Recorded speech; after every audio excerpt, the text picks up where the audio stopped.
ሰላም ጤና ይስጥልኝ። ይህ የአማርኛ መጽሐፍት የዩቲዩብ የትረካ ቻናል ነው። በዚህ ቻናል ዘወትር ሰኞ፣ ረቡዕ እና አርብ ምሽት 3 ሰዓት ላይ የተመረጡ የአማርኛ መጽሐፍት ትረካዎችን ወደ እናንተ እናደርሳለን።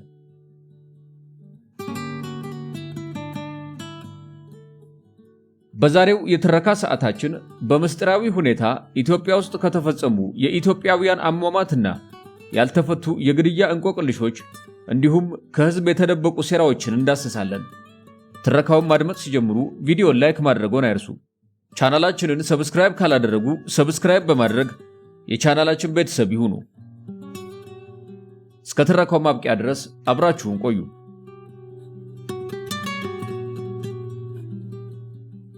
አንድ ሰው በሞት በሚያስቀጣ ወንጀል ተከሶ ነፃና ገለልተኛ በሆነ ፍርድ ቤት በማስረጃ ተረጋግጦበት በሞት እንዲቀጣ ካልተወሰነበት በስተቀር በህይወት የመኖር ተፈጥሯዊ መብት እንዳለው የኢትዮጵያ ፌዴራላዊ ዲሞክራሲያዊ ሪፐብሊክ ህገ መንግስት አንቀጽ 15 ይደነግጋል።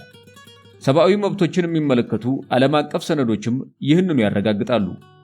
ወደ ኋላ ሄደን የሀገራችንን ታሪክ ስንፈትሽ ግን ከህጉ በተቃራኒ ሰዎች በህይወት የመኖር ተፈጥሯዊ መብታቸው ተጥሶ ግድያዎች እንደተፈጸሙባቸውና አሟሟታቸውና ገዳያቸው ሳይታወቅ እንደወጡ እንደቀሩ በየዘመናቱ የተጻፉ የታሪክ መዛግብት ያስረዳሉ።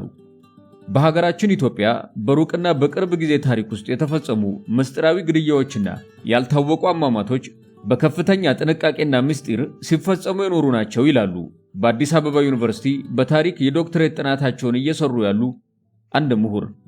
በእነዚህ ሳይታወቁ በቀሩ አሟሟቶችና በጥልፍልፍ ሴራ በተካሄዱ ግድያዎች ስመጥር የሀገር መሪዎች፣ የሃይማኖት አባቶች፣ የነጻነት ታጋዮች፣ የዲሞክራሲና የጭቁኖች መብት ተሟጋቾች፣ የደራሲያንና ምሁራን ህይወት አልፏል ወይም የደረሱበት ሳይታወቅ ቀርቷል። የሚደንቀው ግድያዎቹ በእነዚህ ሰዎች ላይ መፈጸማቸው ብቻ ሳይሆን በገዳዮቹ ወይም አጥፊዎቹ በተለያዩ ምክንያቶች ለክብር ቀብር እንኳን ሳይበቁ የተጣሉበት አለመታወቁ ራሱ ምስጢራዊነቱን አጉልቶታል።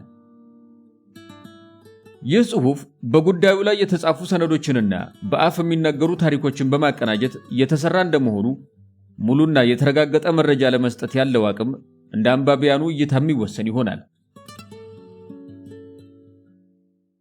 በጉዳዩ ላይ አስተያየት እንደተጠየቁ ምሁራን ገለጻ በኢትዮጵያ የተፈጸሙ ድብቅ ግድያዎችና ያልታወቁ አሟሟቶች ክስተት መነሻው በሁለት መንገድ ሊታዩ የሚችሉ ናቸው። እነዚህም የስልጣን ሹክቻና የፖለቲካ መጠላለፍ ፖለቲካል ኮንስፓይረሲ ናቸው። የስልጣን ሹክቻ በኢትዮጵያ የረጅም ዘመን ታሪክ ውስጥ ስልጣን ከአንዱ ወደ ሌላው እየተላለፈ የመጣው በምርጫና በፈቃደኝነት ሳይሆን በኃይልና ጦርነት መሆኑ አይከራክርም። ይህንንም ተክለ ጻዲቅ መኩሪያ አጼ ምኒልክና የኢትዮጵያ አንድነት ከሚለው መጽሐፋቸው በወግ የሚቀበር ንጉሥ፣ በሰላም የሚተካ አልጋ ወራሽ በኢትዮጵያ ታሪክ ውስጥ ብርቅ ነው በማለት ይገልጹታል። ዘውዴ ረታም ተክለ ጻዲቅ መኩሪያን ጉዳዩን የገለጹበትን መንገድ ትክክለኛ መሰረት ያለው ነው ሲሉ በመጽሐፋቸው አስፍረዋል።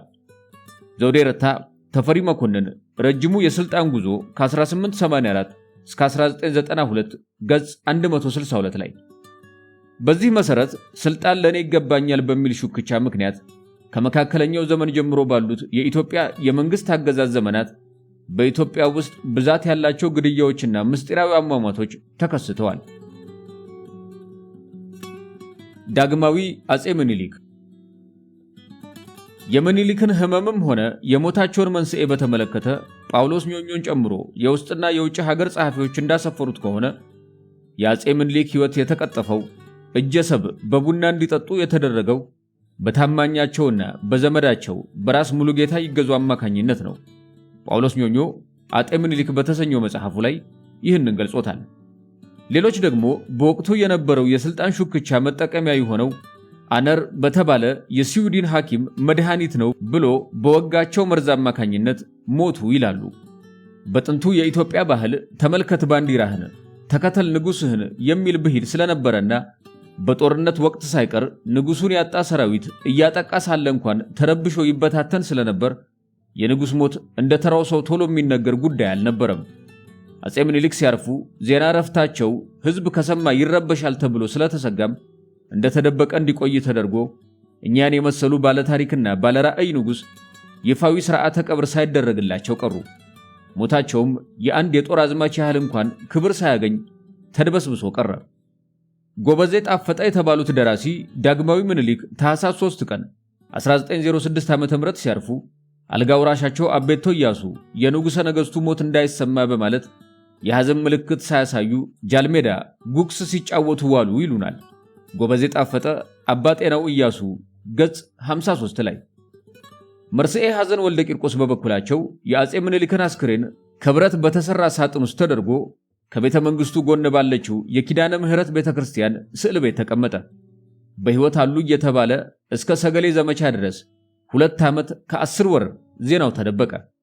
የመንግሥቱም ሥራ በስማቸው ይካሄድ ነበር ይላሉ መርስዔ ሐዘን ወልደ ቂርቆስ የዘመን ትዝታዬ በዳግማዊ ምኒልክ ዘመነ መንግሥት ገጽ 97 ላይ።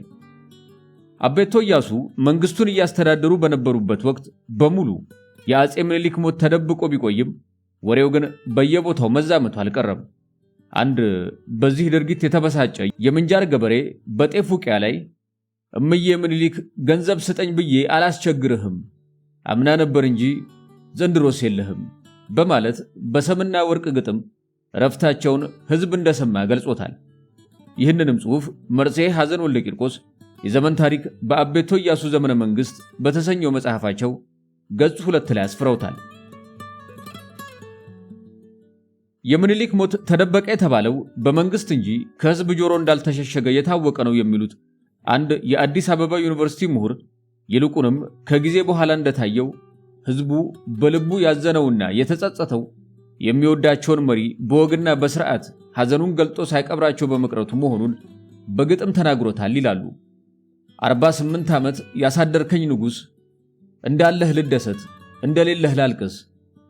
እነሆ እስካሁን ድረስ የአጼ ምኒልክ አሟሟት ትክክለኛ ምስጢር ሳይታወቅ ጉዳዩም አከራካሪ ሆኖ ኖሯል።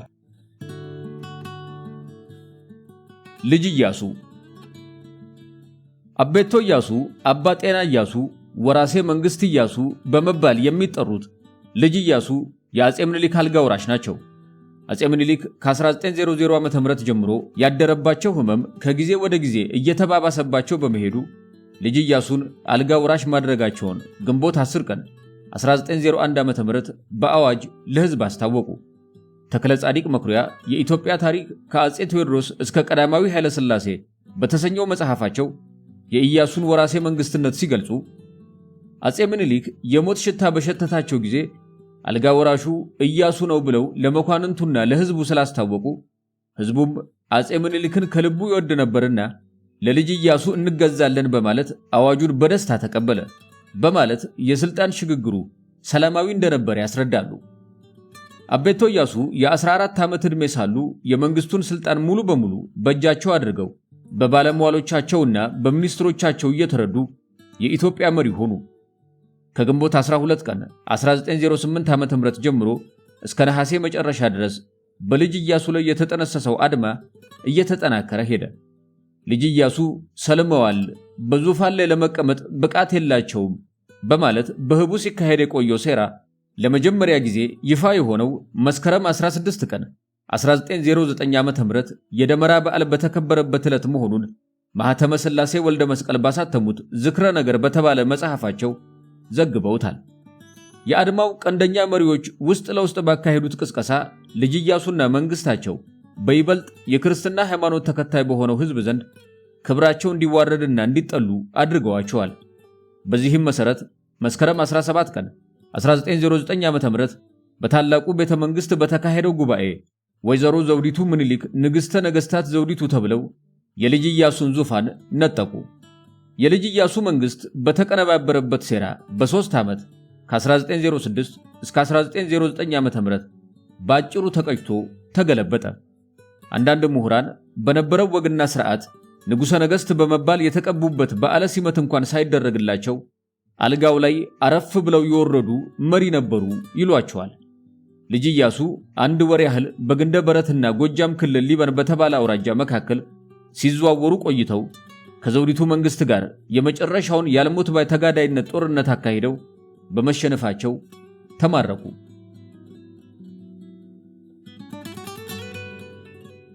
ምርኮኛው ኢያሱ ወደ ጋራ ሙለታ ወይም ሐረርጌ ተወስደው ታስረው ኖሩና በ39 ዓመታቸው መሞታቸው ተነገረ። የምኒልክን ጽዋ የተጎነጩት ኢያሱ የመሞታቸው መርዶ ለንጉሳውያን ቤተሰብ ተነገረ እንጂ እንዴት እንደሞቱ፣ መች እንደሞቱ፣ የት እንደተቀበሩ እስካሁን ድረስ ይፋዊ ማረጋገጫ አልተገኘም። አንዳንድ የታሪክ ጸሐፊዎች ግን በልጅ ኢያሱ ምስጢራዊ ሞት የአልጋ ወራሽ ተፈሪ መኮንን እጅ እንዳለበት ይናገራሉ። ይህንንም ጉዳይ ጎበዜ ጣፈጠ አባ ጤና ኢያሱ በተሰኘ መጽሐፉ ገጽ 99 ላይ ከትቦት ይገኛል። ንጉሠ ነገሥታት ዘውዲቱ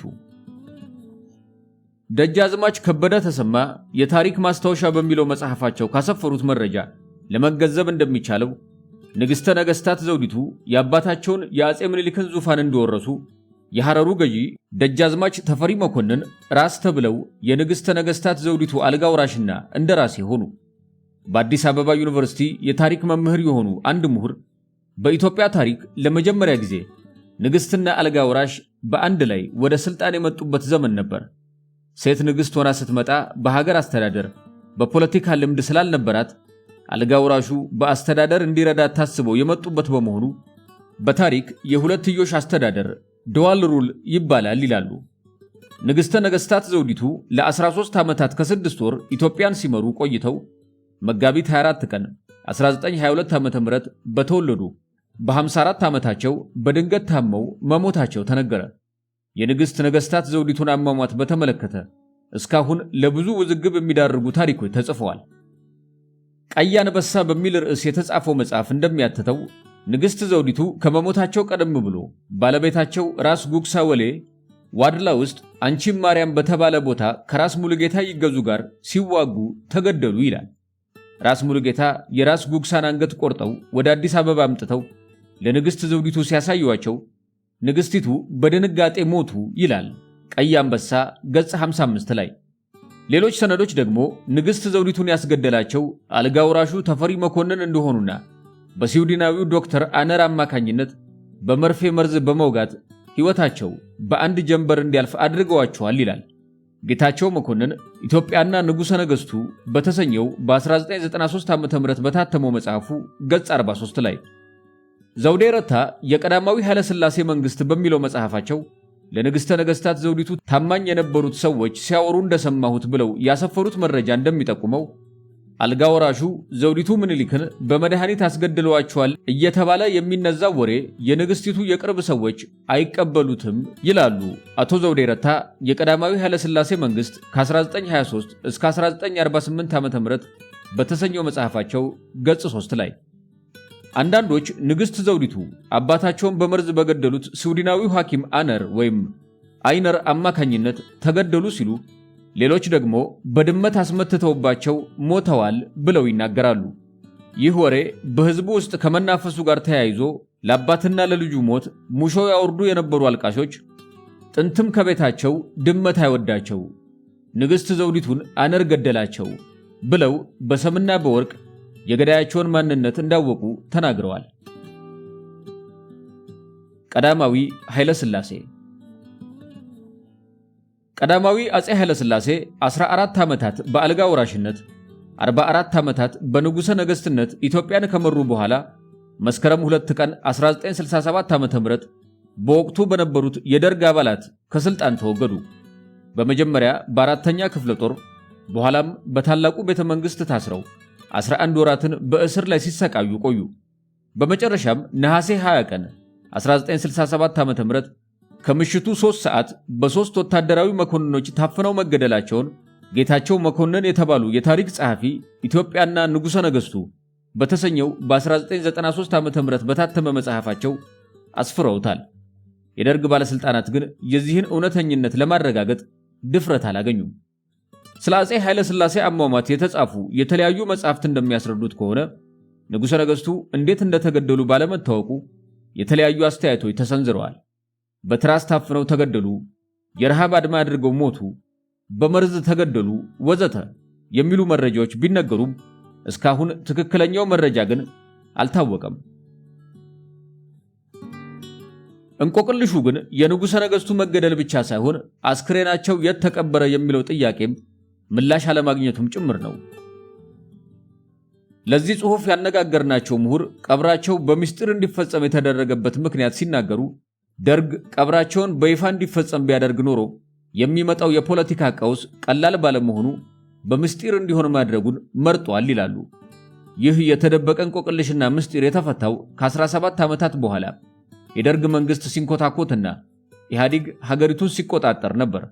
ቀዳማዊ አጼ ኃይለ ሥላሴ ከሞቱ ከ16 ዓመት ከ6 ወር ከ22 ቀናት በኋላ የካቲት 8 ቀን 1984 ዓ.ም አስክሬናቸው በወቅቱ በመንግስት መገናኛ ብዙሃን እንደተነገረው ከኮሎኔል መንግስቱ ኃይለማርያም ቢሮ ከመቀመጫ ወንበራቸው ስር በቁፋሮ ወጥቶ በቅድስት ሥላሴ ቤተክርስቲያን እንዲያርፍ ተደርጓል።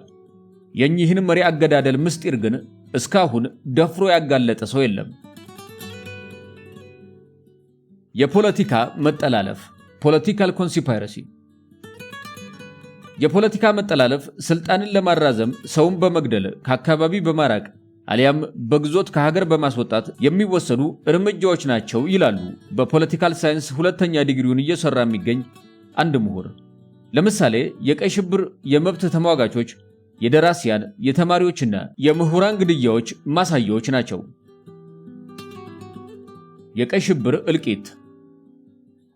ፕሮፌሰር ባህሩ ዘውዴ በአንድ ወቅት ቀይ ሽብር በኢትዮጵያ ታሪካዊ ይዘትና አንድምታው በሚል ርዕስ ባቀረቡት ጥናት በእኔ አመለካከት ከመስከረም 1969 እስከ ግንቦት 1970 ዓ.ም ያለው ወቅት ከዚያ በፊት በነበሩት ሁለት የአብዮት ዓመታት ከቶ ያልታየ ሽብር የተከሰተበት ወቅት እንደነበር አያጠያይቅም።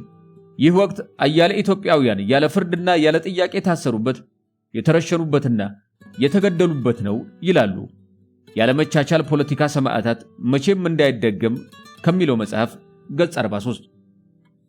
ቀይ ሽብር ተፋፋመባቸው የተባሉት ግለሰቦች ሬሳም ለሌሎች መቀጣጫ ይሆን ዘንድ መንገድ ላይ ተጥሎ እንዲታይ ይደረግ ነበር። ግድያው ቅጥ ያጣ ከመሆኑ የተነሳ ማን ማንን እንደሚገድል የማይታወቅበት ደረጃ ደርሶ ነበር ይላሉ ክላፋም ክሪስቶፈር የተባሉ አጥኚ ትራንስፎርሜሽን ኤንድ ኮንቲኒቲ ኢን ሪቮሉሽነሪ ኢትዮጵያ 1988 በተሰኘው ጥናታቸው። ቀይ ሽብር አያሌ ጠባሳዎችን ትቶ የሄደ ታሪካዊ ክስተት ነው የሚሉት ፕሮፌሰር ባህሩ ዘውዴ በጣም የተማሩ ለስልጣን ሳይሆን ለሰው ልጅ መብት የታገሉ ምሁራን የተገደሉበት ነበር።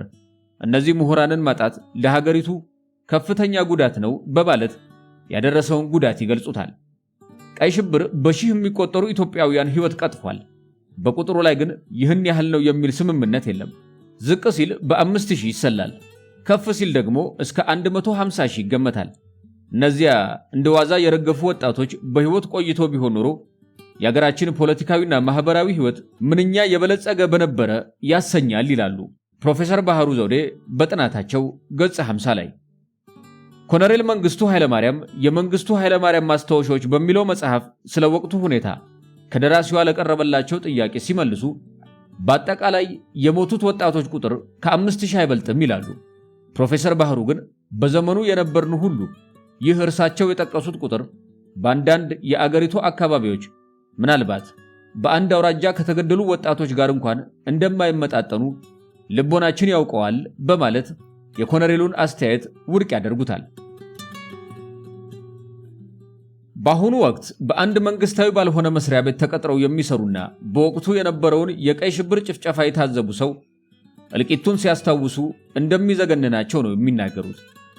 ከሞት ከተረፉት ውስጥ ከፊሉ ለስደት ሲዳረጉ፣ አገር ውስጥ ለመቅረት የመረጡት ደግሞ የቀድሞ ወኔያቸውና የትግል ስሜታቸው ከቶም ሊመለስ አልቻለም በማለት ፖለቲካና እሳትን በሩቁ የሚለው ዘይቤ እየተስፋፋ ሰውም ለሀገሩ ጉዳይ ባይተዋር እየሆነ የመጣውም ከዚያ ጊዜ በኋላ እንደሆነ ያስረዳሉ። የቀይ ሽብር እልቂት ፈጻሚዎችና አስፈጻሚዎች ናቸው ተብለው የተፈረደባቸውና ቅጣታቸውን የተቀበሉ የደርግ ባለስልጣናት መኖራቸው የወጣቶቹ ደመከልብ እንዳልሆነ ቢያሳይም ብዙዎች አስክሬናቸውና የተቀበሩበት ቦታ እንኳን ሳይገኝ መቅረቱ ይነገራል። ከዚህ አንጻር በቀይ ሽብር ያለቁት ኢትዮጵያውያን አሟሟታቸው ካልታወቀና ምስጢራዊ ግድያ ከተካሄደባቸው ዜጎች ጎራ የሚመደቡ ይሆናሉ። ደራሲ በዓሉ ግርማ። ደራሲ በዓሉ ግርማ በኢትዮጵያ ራዲዮ ከመስራቱ ባሻገር የመነን መጽሔት ዋና አዘጋጅ፣ ቀጥሎም የአዲስ ሪፖርተር ጋዜጣ አዘጋጅ ሆኖ ሰርቷል። በወቅቱ በዓሉ ይጽፋቸው የነበሩ ስር ነቀል ለውጥን የሚያራግቡ መጣጥፎች የህዝቡን ትኩረት እየሳቡ በመምጣታቸው በዓሉ ከሥራ ሲባረር የመጀመሪያውን ልቦለድ መጽሐፉን ከአድማስ ባሻገርን ጻፈ። ከዚያም የኢትዮጵያ ሄራልድ ጋዜጣ ዋና አዘጋጅ እያለ ሁለተኛውን ልቦለድ ጻፈ። በዓሉ ግርማ የአዲስ ዘመን ጋዜጣን በሚያዘጋጅበት ጊዜ ይጽፍ የነበረው ርዕሰ አንቀጾች ንጉሠ ነገሥቱንና ፖሊሲያቸውን የመደገፍ ዝንባሌ የሚታይባቸው እንደነበሩ የሚናገሩ አሉ። ሌሎች ደግሞ የበዓሉን ፖለቲካዊ ዝንባሌ ለማወቅ አይቻልም ይላሉ። በዓሉ ከአብዮቱ በኋላ ለአገሪቱ ርዕሰ ብሔር ለኮሎኔል መንግስቱ ኃይለማርያም ቅርብ ሰው እንደነበር ይነገራል። ይህንንም ሩዶልፍ ሞልቤር ብላክ ላይንስ በተሰኘው በ1997 ዓ.ም በታተመው መጽሐፉ በገጽ 343 ላይ ይጠቅሰዋል። ኮሎኔል መንግስቱ በኤርትራ የቀይ ኮከብ ዘመቻን ለመምራት በቦታው በተገኙ ጊዜ በዓሉን ከሌሎች ሚኒስትሮችና አማካሪዎች ጋር አብረው ይዘውት ሄደው ነበር። በዓሉ የመጨረሻውና ኦሮማይ የተባለውን ልቦለድ የጻፈውም ለዘመቻው ኤርትራ በነበረበት ወቅት ነበር። በዓሉ ግርማ በአስተዳደርና በፖለቲካ ረገድ ቁልፍ ስልጣን በመያዙ ብዙ ጠላቶች ተፈጥረውበት ነበር። ሩዶልፍ ሞልቤር ብላክ ላይንስ በተሰኘው መጽሐፉ በበዓሉ ላይ በጠላትነት ተነስተውበት የነበሩትን ሰዎች በስም ጠቅሶ ጽፏል። በዓሉ ኦሮማይን አሳትሞ ለንባብ እስካበቃበት ጊዜ ድረስ የማስታወቂያ ሚኒስቴር መሰረታዊ ድርጅት ጸሐፊ ነበር። መጽሐፉ ተሰራጭቶ እገዳ ከተጣለበት ከነሐሴ ወር 1975 ዓ.ም ጀምሮ ከሥራ ተባሮ 7 ወራት ያህል ያለ ሥራ እንደተቀመጠ በየካቲት ወር 1976 ዓ.ም የደረሰበት ጠፋ። የጠፋበትን ጊዜና ሁኔታ ሞልቤር ከጻፈው ለመገንዘብ እንደሚቻለው ወደ ማታ አካባቢ አንድ ጓደኛው እንጫወት ብሎ አግባብቶ ይዞት ከወጣ በኋላ ነው። የበዓሉ ግርማ ባለቤት መጥፎ ነገር ሊገጥመው እንደሚችል በመገመት ወደ ውጪ እንዳይሄድ ተከራክረውት እንደነበር ሞልቤር ጽፏል። በዓሉ ግብዣ ካቀረበለት ጓደኛው ጋር እንደወጣ ሳይመለስ በዚያው ቀረ። ሁኔታው ያሳሰባቸው የደራሲ በዓሉ ባለቤት የግብዣ ጥያቄ አቅርቦ ይዞት ወደ ሄደው ሰው ቤት ደውለው ቢጠይቁ ተሰነባብተው ከተለያዩ መቆየታቸውን ይነግሯቸዋል። በዓሉ ከጠፋ ከአንድ ሳምንት በኋላ መኪናው በደብረ ዘይት መንገድ አቅጣጫ ተነድታ ቃሊቲ ላይ ተገኘች። በዓሉ ከጠፋ ከጥቂት ጊዜ በኋላ በመንግስት ስም አንድ የተበተነ ወረቀት ነበር ይላል ሞልቤር። በዓሉ ግርማ ከመንግስት ደጋፊ አንዱ ሆኖ ቆይቶ ሳለ አሁን ጸረ አብዮተኛ ሆኖ መጥፋቱን ይገልጽና ያገኘው ማንም አካል እጁን ይዞ ለመንግስት እንዲያስረክብ የሚል ጥያቄ ያቀርባል። ሞልቤር ይህንን በመንግስት አካላት በማህተም የተበተነውን ወረቀት አሳሳች ወይም ማስቀየሻ ነው ይለዋል። በዚህ አይነት ሁኔታ ደራሲ በዓሉ ግርማ ከቤቱ እንደወጣ ቀረ። የደረሰበትም ጠፋ። በዓሉ በሀገሪቱ የፖለቲካ ስርዓት ላይ በመጻፍና በደርግ አገዛዝ ላይ ያለ ፍርሃት የሰነዘረው ትችት ለጥቃት አጋልጦታል። በኢትዮጵያ መንግስትን መተቸት ስላልተለመደ በደራሲው ላይ የወሰዱት የኃይል እርምጃ በወቅቱ የነበረውን የፖለቲካ ሲስተም ማሳያ ነው ይላሉ የታሪክ ምሁራን። በዓሉ ፊት ለፊት የነጻነትና የዲሞክራሲ ጠላቶችን ተፋለመ። መጻኢውን ሁሉ እየተነበየ ከጊዜው ቀድሞ በማሰብ ለህዝቡ ብርሃን ለመፈንጠቅ የታገለውን ደራሲ መግደል ትርጉሙ ምን እንደሆነ አይገባኝም ይላሉ አንድ አስተያየት ሰጪ። ለፍትህ፣ ለእኩልነትና ለነጻነት እንዲሁም ለዲሞክራሲ በሰላማዊ መንገድ መታገል እውነተኛና ደፋር ብዕር መምዘዝ ለምንድን ነው ለስቃይ የሚዳርገው ሲሉም በአግራሞት ይጠይቃሉ። ጥላሁን ግዛው ጥላሁን ግዛው በተማሪዎች ንቅናቄ ስማቸው በተደጋጋሚ ከሚጠሩ መሪዎች አንዱ ነው። ለእናቱ ሁለተኛ ልጅ የነበረው ጥላሁን ዘመናዊ ትምህርቱን ወልዲያ በሚገኘው ጣይቱ ብጡል አንደኛ ደረጃ ትምህርት ቤት ጀመረ። ሁለተኛ ደረጃ ትምህርቱን በኮተቤ ሁለተኛ ደረጃ ትምህርት ቤት በአሁኑ መምህራን ኮሌጅ ጨረሰ። በ1957 ዓ.ም የ11ኛ ክፍል ተማሪ ሳለ በፖለቲካ እንቅስቃሴ ተሳትፎ በኮተቤ ታስሮ ነበር። በ1959 ዓ.ም ቀዳማዊ ኃይለ ሥላሴ ዩኒቨርሲቲ ገባ። ጥላሁን የፖለቲካ ትግሉን የጀመረው በኮተቤ ሲሆን በ1953 ዓ.ም የተደረገውን የመፈንቅለ መንግስት ሙከራ ይደግፉ ከነበሩት ወጣት ተማሪዎች አንዱ ነው። ጥላሁን የመሬት ጉልት ስርዓት አብቅቶ ኢትዮጵያ በፕሬዝዳንታዊ አስተዳደር ልትመራ ይገባል ከሚሉት ወገን ነበር። በ1962 ዓ.ም ለተማሪዎች ፕሬዝዳንታዊ ምርጫ ቅስቀሳ ተጀመረ። በምርጫ ቅስቀሳው የምስራቁን ሶሻሊስታዊ ርዕዮተ ዓለም መመሪያው አድርጎ እንደሚሰራ አበሰረ። በርካታ ደጋፊዎችን በማግኘቱ ተመርጦ ስራውን በይፋ ጀመረ። በወቅቱ የነበሩት ባለስልጣናት ቢመክሩትም ቢያስመክሩትም ከዓላማው ወደ ኋላ የሚል አልነበረም። ከአመጽ ከተቆጠበ የውጭ ዕድል ትምህርት እንደሚሰጠው ካልፈለገም ንጉሱ መተዳደሪያውን እንደሚሰጡት በብዙ ሽማግሌዎች ቢመከርም ለሆዱና ለግል ጥቅሙ ያላደረው ጥላሁን ሳይቀበለው ቀርቷል። ይህ ባለ ራዕይና የብዙ ወጣቶች አርአያ የሆነ ወጣት ታኅሳስ 19 ቀን 1962 ዓ.ም ማንነታቸው ባልታወቁ ሰዎች ከምሽቱ 1 ሰዓት አካባቢ በጥይት ተመቶ ተገደለ። የጥላሁንም ገዳይ ማን እንደሆነ አይታወቅም። ኢንጂነር ቅጣው እጅጉ በተለያየ የምርምር ዘርፍ ተሰማርተው የሀገራቸውን ስም ካስጠሩ ምሁራን ግንባር ቀደም ተጠቃሹ ዶክተር ኢንጂነር ቅጣው እጅጉ ናቸው። ዶክተር ኢንጂነር ቅጣው ትምህርታቸውን ካጠናቀቁ በኋላ በ1970ዎቹ የመጨረሻ ዓመታት ናሳ ውስጥ በሲስተም ኢንጂነርነት በስፔስ ሪሰርች ሳይንቲስትነት ተቀጥረው መስራት ጀመሩ። የኢትዮጵያዊ ሳይንቲስት የሙያ ክህሎት በናሳ ብቻ የተገታ አልነበረም። በቦይንግ፣ በሮክዌል ኢንተርናሽናል እና በሮላር ኮርፖሬሽን በስፔስ ቴክኖሎጂና በሲስተም ሪሰርች ሳይንቲስትነት አገልግለዋል። በዚህ የኃላፊነት ደረጃ በነበሩበት ወቅት በምድር ንፍቀ ክበብ የሚሽከረከሩ የሳተላይት ሲስተሞችንና የጠፈር መንኮራኩሮች የተመለከቱ የትንተና፣ ዲዛይን፣ የዲቨሎፕመንት፣ የማምረትና የመሞከር ስራዎችን በበላይነት ይመሩ ነበር። ኢንጂነር ቅጣው በኢትዮጵያ ፖለቲካ የላቀ ተሳትፎ አድርገዋል። በተለይ በምርጫ 97 ወቅትና ከዚያ በኋላ እንቅስቃሴ ሲያደርጉ ነበር። እንደ አውሮፓውያን አቆጣጠር ጃንዋሪ 7 ቀን 2006 ከህፃናት ልጆቻቸው ጋር የቅርጫት ኳስ በመጫወት ላይ ሳሉ በመውደቃቸውና ጭንቅላታቸው በመጎዳቱ የተነሳ ጃንዋሪ 13 ቀን 2006 ህይወታቸው አልፏል ተብሎ ተነግሯል። ብዙዎች ግን ይህንን መረጃ ይጠራጠሩታል። የኚህ ኢትዮጵያዊ ምሁር አሟሟት በርካቶችን እንዴት አስብሏል። እኚህ የናሳ ቁልፍ ሰውና ሀገር ወዳድ ምሁር ከኋላቸው በተቀነባበረ አንድ ሴራ መገደላቸውን የሚናገሩ ቢኖሩም ትክክለኛ መረጃ አቅርቦ ያስነበበ ወይም የተናገረ ግን የለም። በመሆኑም ትክክለኛው የአሟሟታቸው ምስጢር አሁንም እንቆቅልሽ ሆኗል። ሜጀር ጀነራል ሀየሎም አርአያ 2 አስርት ዓመታት ባልደፈነው የቅርብ ጊዜ ታሪክ ውስጥ ገዳያቸው ቢታወቅም የአሟሟታቸው ምክንያት ሳይታወቅ የቀረሰው በኢህአዴግ የትጥቅ ትግል ውስጥ የጎላ ድርሻ የነበራቸው ሜጀር ጀነራል ሀየሎም አርአያ ናቸው።